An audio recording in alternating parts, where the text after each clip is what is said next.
Дали овој микрофон работи? Да. Ете. Бидејќи работи, моја должност е да ви посакам добре деде во уште едно ново видео на Скратен корнер. Со мене Кирил и со мојот колега на панелот Филип. Здраво, Филипе. Не знам што. Супер си е. Ништо. Како? Твојо... Удрен. Ајде, не можеш гај. Трета. Ова не треба да го тешко, не знам што ми е денес. Не, ништо, нема. Идеме. Добро. Официјално. Јаболко со цимет. Одличен. Добре дојавте. Во уште едно ново видео на Скратен корнер со мене Кирил и со мојот колега Филип. Здраво, Филипе. Здраво, драг колега. Па така ми се допаѓа веќе да пуштиме глас тука на ова. Подмачкај уште една шува. Ајде да подмачкаме, чекај. Одлично. Значи каков чај правиш, човече. Предобар. Ја топлам водата до совршена топлина и потоа го ставам чајот. Феноменален. Понатаму не кажувам да не го откривам рецептот. Кажи ми, дали си спремен да зборуваме за најинтересните работи кои ги научивме неделава? Вајда. Вајда? Да видиме да пробаме. Значи си научил. Тоа ми се допаѓа. Драги гледачи, ова е уште едно видео на 5 работи кои ги научивме оваа недела. Па почнуваме. Идеме. Веста која што ни е најсвежа, мислам дека така му доаѓа најсвежа, може и да не е најсвежа, ама ни е најбитна. Селекторот, работа број 1 што ја научивме оваа недела, селекторот Милевски го објави списокот со репрезентативци, а на него само едно дебитантско име. Дали го прочита составот? Да, боле, мислам, подобро што има еден дебютант. Можеш и да нема. Да, можеш и да нема. Така што честитки Давор Здравковски. Давор Здравковски од АЛ Лимасол конечно си го дочекува моментот кога ќе може да дебитира за репрезентацијата. Ова го чекавме неколку години, многу пати го имаме спомнато на Скратен корнер во изминатите сезони, дека заслужува место во репрезентацијата, дека константно е во добра форма и дека има квалитети што би можеле да помогнат на репрезентацијата, ама еве сега на 24 годишна возраст добива можност да дебитира. Да. Не е доцна. Аргументот е дека можеби 2 години подоцна. Некои би рекли 4. Некои би рекли 4. Со оглед на тоа дека беше многу стандарден во младинските селекции. Беше и капитен. Да. Добро, сега таа репрезентативна бариера некогаш е многу тешко да се пробие. Мислам селекцијата и изборот на истата. Да. Сепак добро е што е викнат. Добро е што е викнат, мислам фино освежување ми е на составот. Недостасуваат Боби Николов и Стефан Спировски. Објасни селекторот дека тоа било поради тоа што тие едниот не игра за неговиот клуб, другиот има слаба форма Спировски и едноставно немало аргумент да ги земе во репрезентацијата. Тодоровски има црвен. Помеѓу повратниците Аријана Деми по финализираниот трансфер сега се враќа во репрезентацијата, се враќа и Илијан Несторовски кој што ја оправи онаа повреда која што ја влечеше некое време, сега почна помалку да дојде у минутажи во Удинезе и еве го пак на листата со репрезентативци и другите имиња мање више ги знаеме. Да. Тие се. Горе долу докажани стартери, првотимци, носители на игра и докажани алтернативи од клупата. Да. И пак 4 голмани. Јас осеќам одговорност да го спомнам тоа, ама Да.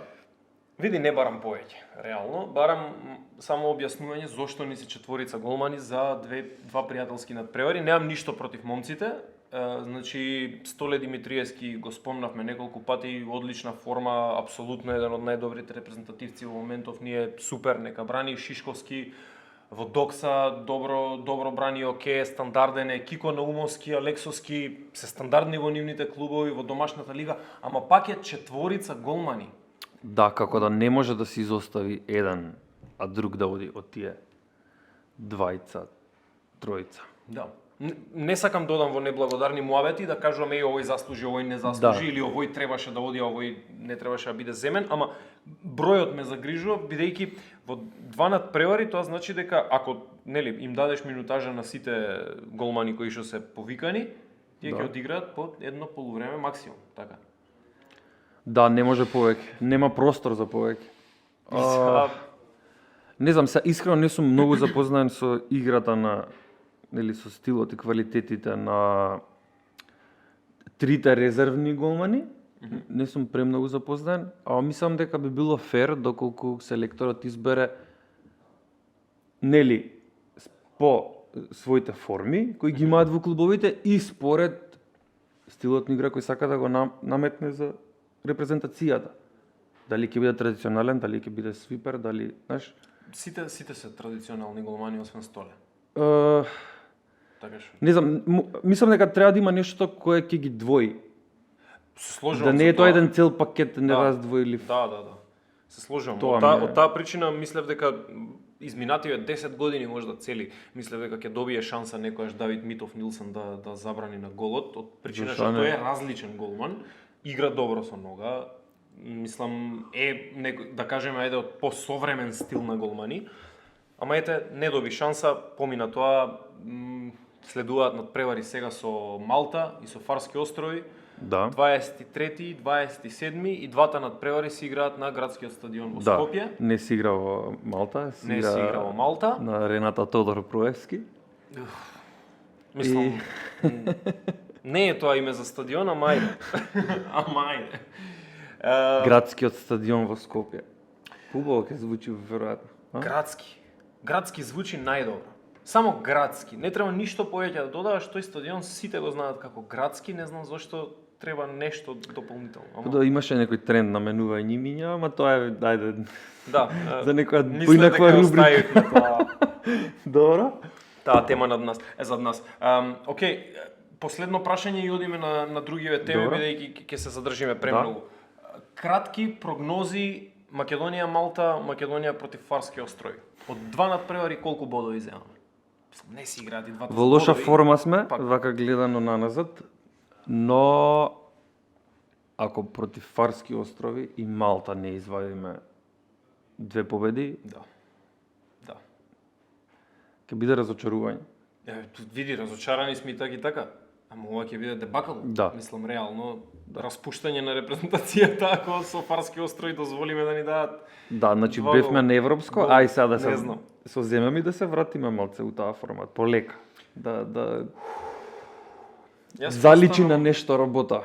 Ќе останам оптимист до нашето следно снимање, а после од снимање директно одиме на Македонија Фарски острови, така што четврток се паѓа? Да, четврток се паѓа 8:45. Ене сме на деканиот стадион. Немам гајле. Добро, а сега време е за шоу и време е за Лигата на шампионите. Работа број 2, што ја научихме оваа недела е дека Халанд даде 5 гола и под казна беше изваден од игра. Очигледно беше под казна, така не смее 5 така гола. Изгледаш. Зашто го даде 5 искачи? Да, држи, имаше саат време, даде 5, ајде достати се. Ај кажи ми ти што мислиш сега за Шо мислам? Шо мислиш? Чекај. Ти кажав вака, пред утакмицата правевме муабет, јас ти најавив шо мислам за утакмицата пред утакмицата. Погоди. Да, Халанд хет-трик и 4-0 за Сити. Мислев дека Лајпциг ќе ја сватат малку посериозно утакмицата. Да. А потоа го видов составот на Лајпциг.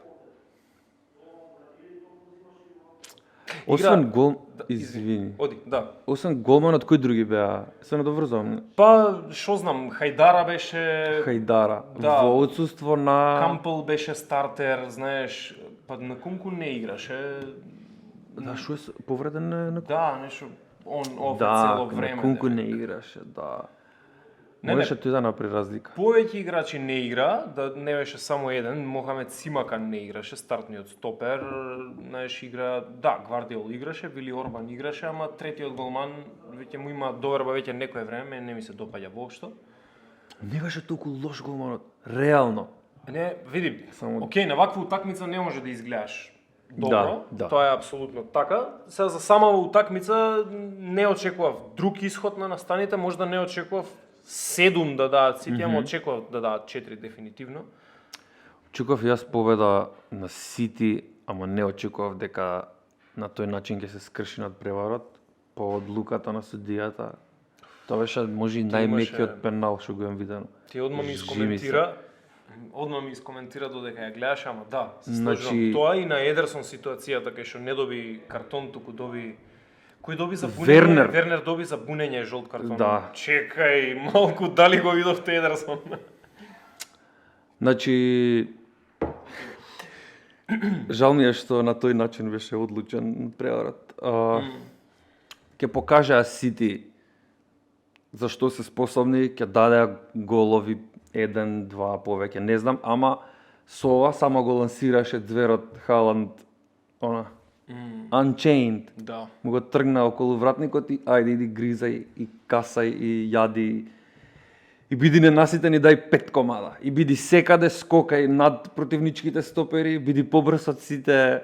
И даде. Значи не е фер тоа, човече. Мислам дека ќе се мери времето, мислам во однос на напаѓачите современи низ историјата кои гледаат наназад, времето ќе се дели на пред Халанд и по Халанд. Ќе има на уската вака еден печат Ерлинг Халанд.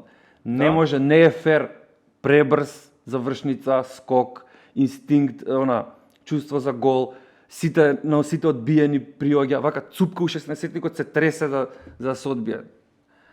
Уште да додава, извини само што, уште да додава со надворешно онака тривели со десна да почне гаќа и да му даде секоја можна титула и да излеземе од стадион. Жими се. Не е фер играч. Добро, да.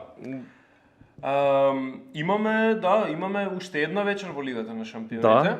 Кај што Средата што научивме? Средата Или се научивме надоврзуваме? дека Пардон. па да, трета работа која ја научивме оваа недела е дека првпат по 17 години имаме 3 италијански клубови во четвртфиналето од Лигата на шампионите. После 2005-2006 Да. Наполи. Го нема Јуве, ама го има Наполи. Да, го нема Јуе, нема Рома, ги нема оние што традиционално стигаа до таму, Да. сега го има Наполи, ама веројатно има и најголеми шанси Наполи од Да. овие три да пројде натаму. Наполи ги зборевме, секам за Милан да чепнеме. Реално имаше и Милан ги зборевме минатата недела, ќе направиме за сите три ќе се избориме. да, Ич да не ти ја гаја. да, добро. Наполи имаме високи очекувања, има рутинска победа, Уште 2 гола на Осимен. уште 2 гола и Веќе мечнат култен преварот. статус добива. Ако не се Да, лажам. има. Да, уште едно убаво издание за Осимен и за Наполи, убава вечер. Не беше баш убава вечер во однос на атмосферата околу стадионот и во градот при Да. собирот. Да, многу неубави снимки протекоа од најувачите на Айнтрахт како Грозни снимки. Ршум таму. Да. Се надевам дека не ви се случува на вас и дека не заскитувате од такви толпи кога одите на фудбалски надпревари. Чисто ние ќе кажеме наш став дека тоа не се Го фудбалски судуваме. најувачи. Да. Не се дојдени за фудбалот Да. и не сакаме да гледаме такви снимки повеќе. Лоши сцени и тоа го прави фудбалот по неубав за Да, широката се јавност. надевам и брзо тоа ќе е- се заборават, пошто не сакам да се памтат вакви ствари околу утакмиците. Да, ама Разбираш? и страдаат луѓе на улица. Океј. И да одиме на четврта тема, конечно. Тоа е тема која ја дискутиравме, Да. начнавме пред неколку недели. 2-3, да. Да, тоа е случајот во Барселона, случајот со Барселона и со нивната врска со судиите.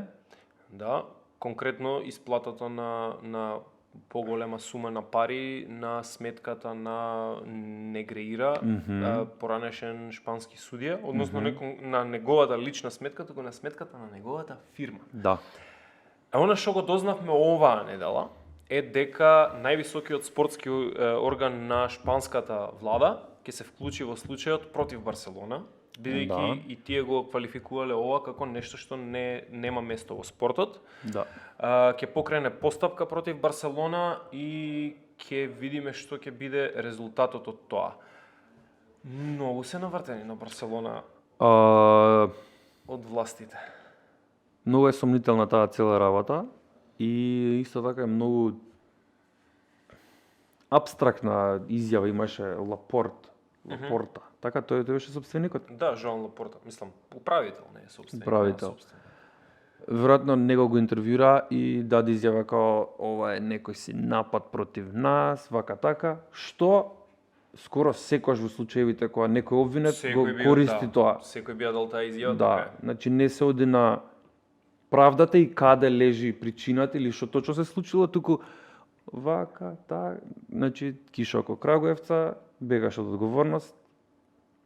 Ако има правда, треба да ги стигне и нив, како и сите други. Сите други. Пред 2 недели правевме муабет дека сити Да, ршуми, него се е заташкано. Нема сите други.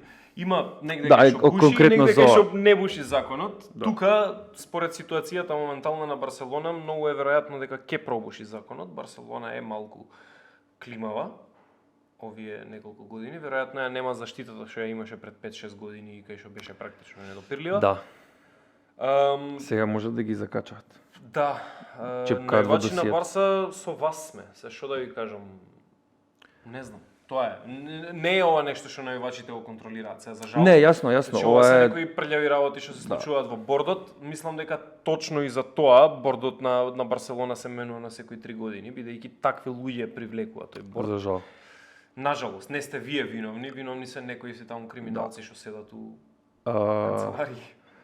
мислам дека сликата и репутацијата за Барса сега каква што е, може да оди нагоре доколку Ел Класико во недела го добијат на ново именуваниот Spotify Camp Nou, како год стадион.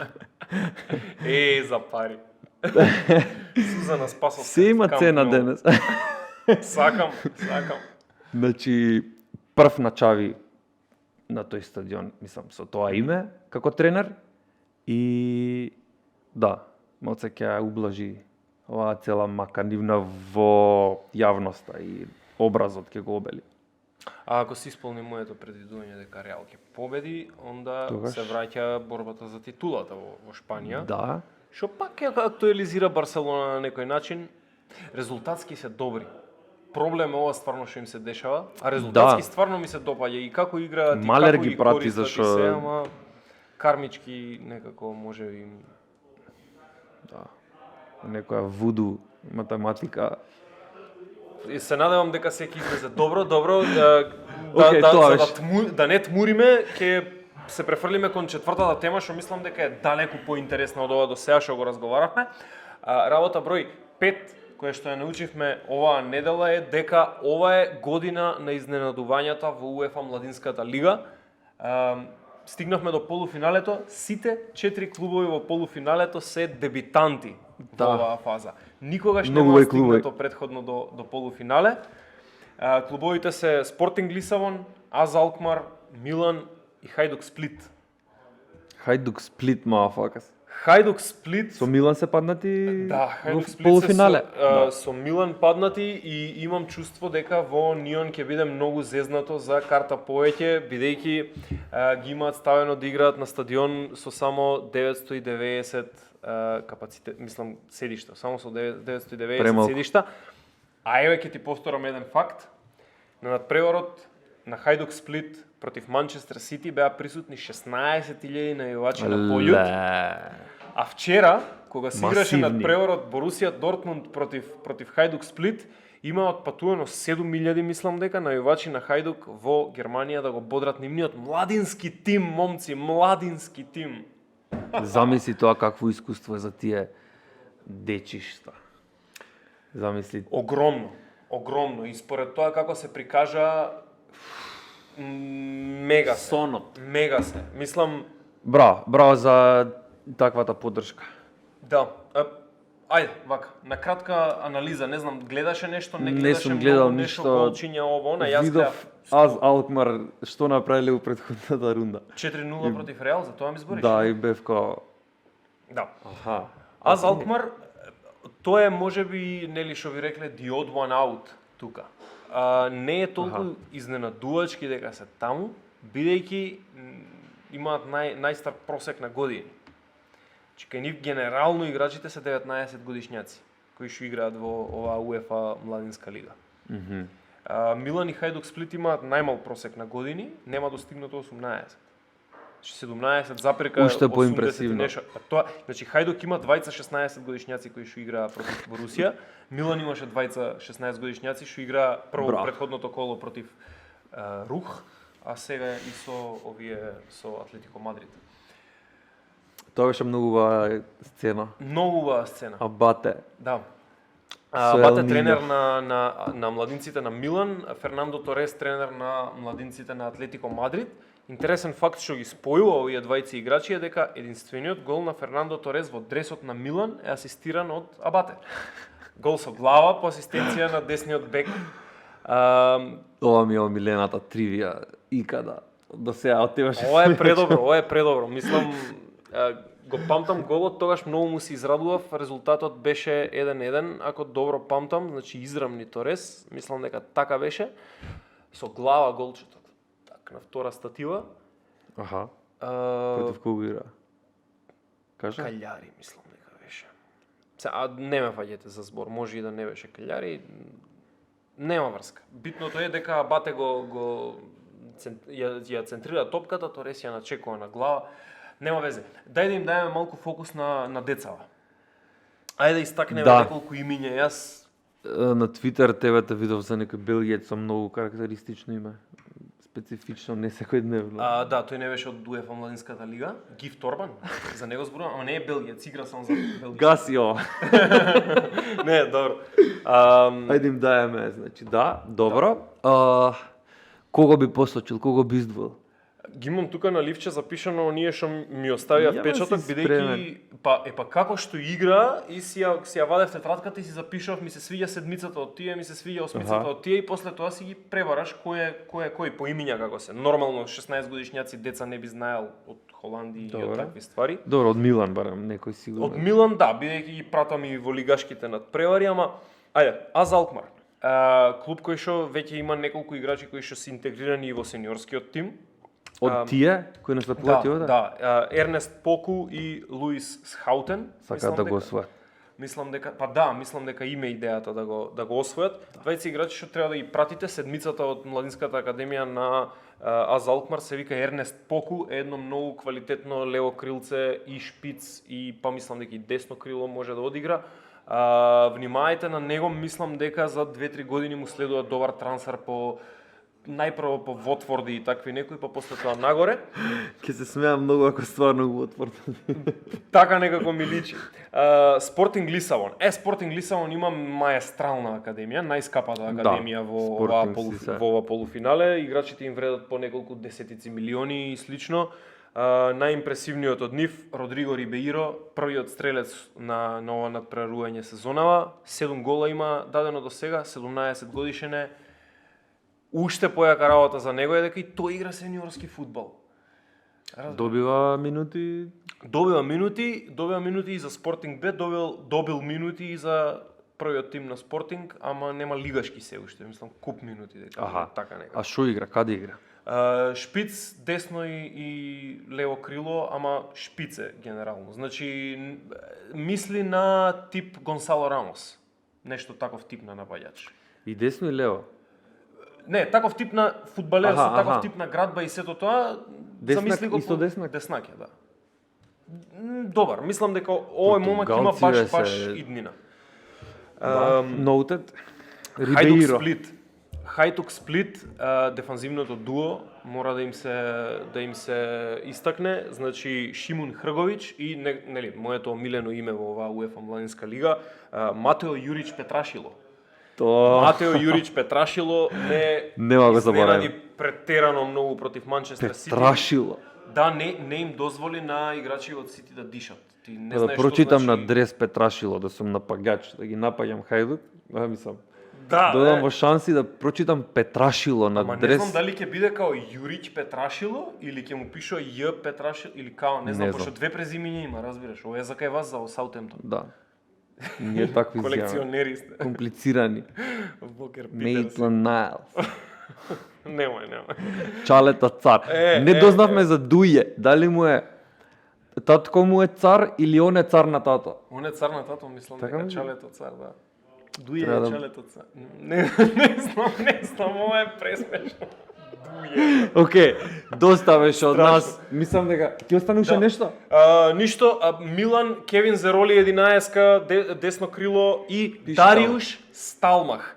Remember the name, запамтете го името. Што игра? Игра средина, игра офанзивен везиста и има репче. Тоа тој е со тоа. репот. Од наредна година ќе го гледате и во прв тим на Милан. Многу брзам, не знам што ми. Ајде. Не, толку е. Треба да ја затвараме оваа епизода. Момци, девојки, старци, младци и сите измеѓу. Фала ви што гледавте. Ова беше уште едно издание на 5 работи кои ги научивме неделава. Се враќаме нареден понеделник со истова. Не бе, баш 5, вајде. Ама така е рубриката. 5 се, сите се, да.